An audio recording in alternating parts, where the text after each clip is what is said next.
Bali, lost or lost paradise. Over the past few years, Bali has been described as the last paradise on earth.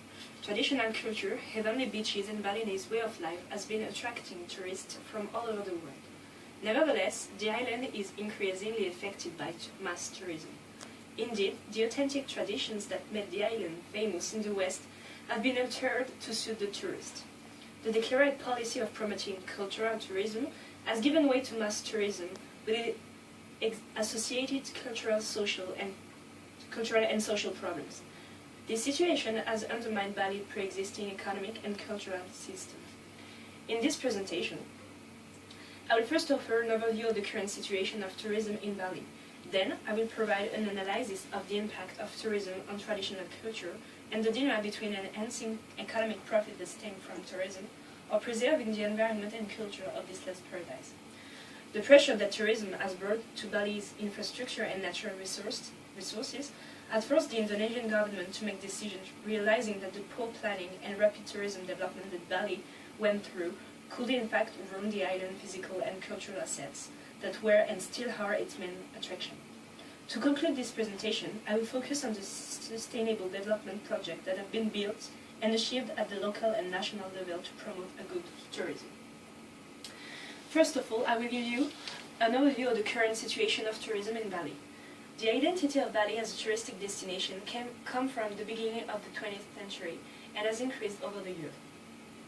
When General Suharto became president of the Republic in 1967, his New Order regime rapidly began reopening Indonesia to the west. With the official promulgation of the master plan by presidential decision in 1972, tourism became a top economic priority in the island. Meanwhile, the number of foreign visitors rapidly multiplied from fewer than 30,000 per annum in the late 60s to over 600,000 in the late 1980s. So Bali used this image of paradise, and the culture is promoted as a national brand. Tourism is a big business in Indonesia. Over 8 million tourists visited in 2012. Bali is famous for its beautiful sandy beaches, luxury and traditional Hindu culture. Indonesia National Tourism Office promotes wonderful Indonesia around the world through international promotional fairs and a global advertising campaign. Lobbies, government, and international companies use the tourism as part of nation branding to attract foreign investment that reinforce growth and economy of Indonesia. So Bali is a touristic destination, and tourism contributes in large part to the growth of Indonesia. Nevertheless, tourism affects Bali's environmental and cultural resources. So the question is how to maximize the economic benefit of tourism for the receiving country, while minimizing the social-cultural cost for the local population. Indeed, tourists affect development. So there is a dilemma between preserving traditional culture and promoting the economic profit. McKean has underlined several aspects positive impact of tourism. He's interested in the capacity of the Balinese to reap the fruits of tourism and turn them to their advantages. In his eyes, the coming of tourists to the island indeed provides the Balinese with an opportunity to preserve their social fabric while revitalizing their cultural tradition. According to McKean, tourism has reinforced a sense of boundary maintenance among the Balinese between what they do for themselves and what they do for their visitors. Nevertheless, the question is how can the Balinese maximize the economic benefits of tourism while minimizing its cost toward the culture. So there are a lot of negative impacts on tourism on culture. Wayan Suardana, a representative of the Indonesia Environmental Forums, said that the problem had resulted from massive development in the tourism industry since the 1980s that had changed from cultural to mass tourism. Indeed, in reply to what they termed the challenge of tourism in the 1980s, the Balinese responded with the formula of cultural tourism. Nevertheless, according to Michel Picard, this has blurred the boundaries between Balinese values and tourists' values. Picard has underlined a noticeable transformation in Balinese art forms, in the painting and also sculptures that converted into commodities and vulgar souvenirs, or even the performing arts that are shortened and simplified for foreign audiences. So the really big question is whether Balinese can control the process of image making or whether other people control it.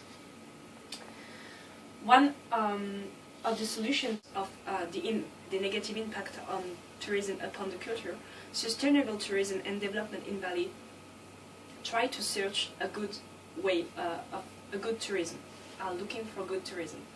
First of all, I'm going to focus on the role of communities in the promotion of sustainable tourism and how the local and small-scale developments seem to be the only solution. Effort in increasing the advantage of tourism development for local community in the area have been seriously taken care of. One example could be like the development of village tourism. It's a form that integrated attraction, accommodation and other supporting facilities in the village life, with consistent keeping ethical and traditions of the village.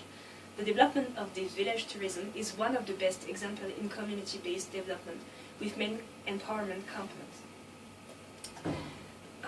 With village tourism, development has wide opportunity to participate in every step of development. Any kinds of local knowledge and local wisdom will become important inputs in tourism planning and tourism management.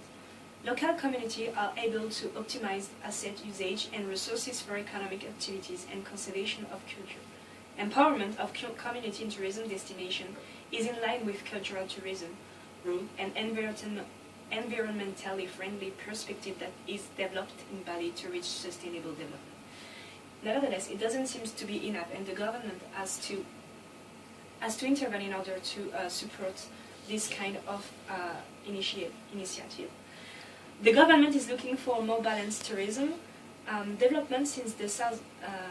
The government is looking for more balanced tourism development since the southern part of this island is being strained by increasing tourism.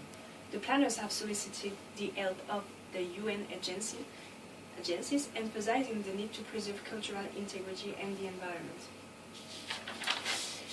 Part of the plan includes encouraging the Balinese to assume new policies that increase awareness for the need to avoid commercialism of the culture.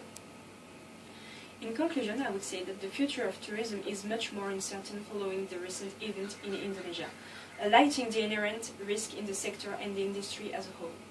On top of this, Bali has faced a period of stagnation in the growth of tourism that requires strategic planning to support the longer-term agenda of revitalization of the island as a permanent tourist destination.